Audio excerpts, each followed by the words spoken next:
Hi there, and welcome to Handmade and Booming. I'm Bill O'Reilly, and today we are going to go over how to get more sales on Etsy without using Etsy ads. Now, you might be just starting, so you don't have any traction with Etsy yet, or you might be a long-term seller who's still trying to figure out how to get more sales on Etsy, and we're going to go over some tips and tricks on how to get more sales on Etsy, and we're going to go over that in just one moment. So let's get started now. So, sales on Etsy without using ads. First off, we're going to go over some SEO tips. I highly recommend getting a Google Ads account. It's absolutely free. Just go to ads.google.com and you can directly find some keywords for your products. Actually, one of the great things you can do is find a competitor's product and put their URL into Google Ads, and it will spit out some great keywords for you. Utilize search bars, and I don't mean just Etsy.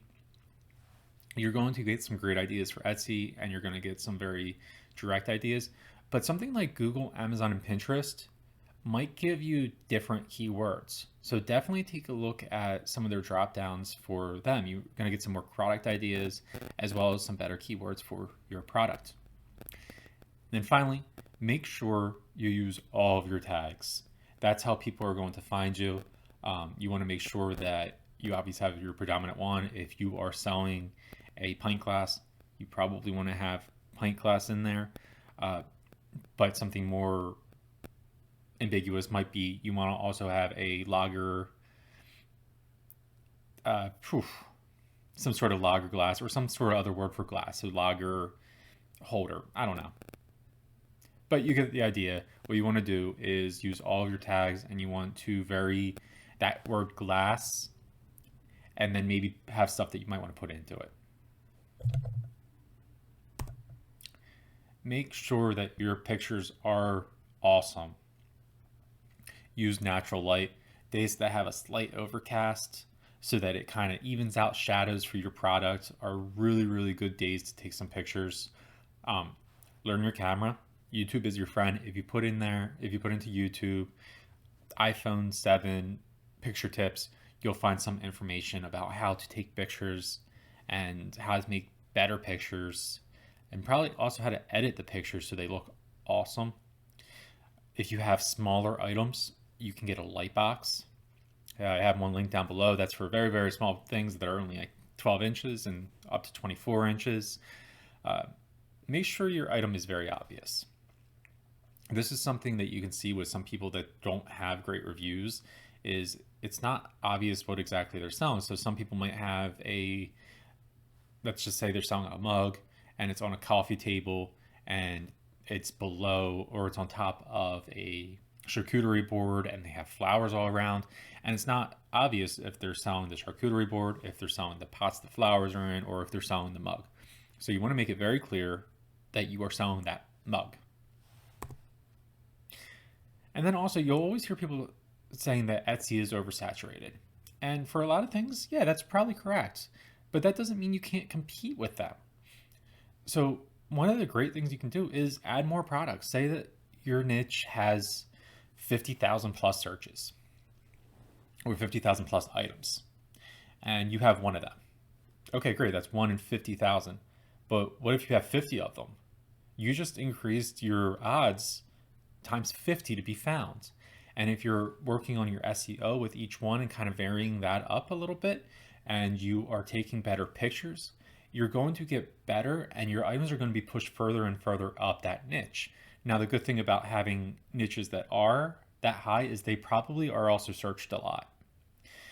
So there is plenty of people buying on Etsy that will buy your products if you take good pictures, and they can find you using SEO.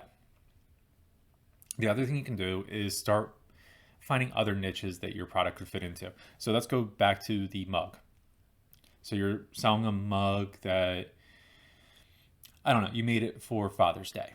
So it is green and black because for whatever reason, maybe your team's the Philadelphia Eagles. That's my team personally. Then you might also be able to do silver and blue for the opposing team. I'm not even going to mention who they are, but you can use them. You don't want to use those as keywords, by the way. You can, they'll take you off, but you can still have those colors, and then you can say blue and silver, or green and black. You can probably fit those, and then maybe do a red and blue one, and you can say that that's for the 4th of July. Maybe you do a white, or maybe you can do different colors for weddings. So maybe somebody's wedding is those colors. And you really want to start thinking out of the box, start thinking of every possible thing that you can make with that product, whether it's varying colors or varying styles, and who you can sell it to. The more items you have out, the more chances you have to be found. Start personalizing things. Tons of things on Etsy are personalized. So maybe, once again, that mug, maybe you can put somebody's name on it, or maybe you can put their wedding date on it. Or maybe it's, you get the idea, somebody's birthday. There's so many things you can do, and maybe it's a birthday and then you can put one of their gemstones in it. I don't know. But the idea is, once again, you really want to start thinking of as many possible things you can do. And that way you're kind of niching down, and you're going more into the long tail keywords, which we're going to go into right now. So say you're selling a wedding dress. If you look at its top bar, you can see that there is a ton of competition for wedding dresses. There's a lot of searches, and there's also a lot of engagement. So it might be hard to compete in those, but if you make a 1930s wedding dress, you have way, way, way less competition. You still have a ton of engagement, and you're probably going to have an easier time being found if you're making just that 1930s wedding dress. You could also do the alternative wedding dress. I don't know exactly what that is. I guess it's a black wedding dress. But either way, you can look into that, and then you can make that product instead. Maybe it's as easy as changing the fabric from one color to a different color. There's also minimalist wedding dress, which seems like it has a lot of competition. But once again, if you have 10 different dresses in there, you have a lot easier chance of being found. So now, if you enjoyed the content of this video, make sure you hit that like button down below. Also subscribe to the channel and leave me a comment. What are you struggling with on your handmade journey? I would love to know, and I would love to help you out and fix those problems.